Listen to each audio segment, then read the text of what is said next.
السلام عليكم البنات، كي دايرين؟ بخير؟ لاباس عليكم؟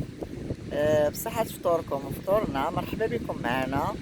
مشينا للبحر ودرنا فطير في البحر ونشمو الهوا نقي، وها نتوما معنا.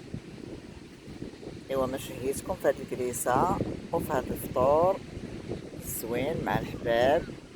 المهم مع انا وبنتي الراس في الراس. ايوا مشينا بغينا نفوجو ان شاء الله. كنتمنى يعجبكم هاد الشيء.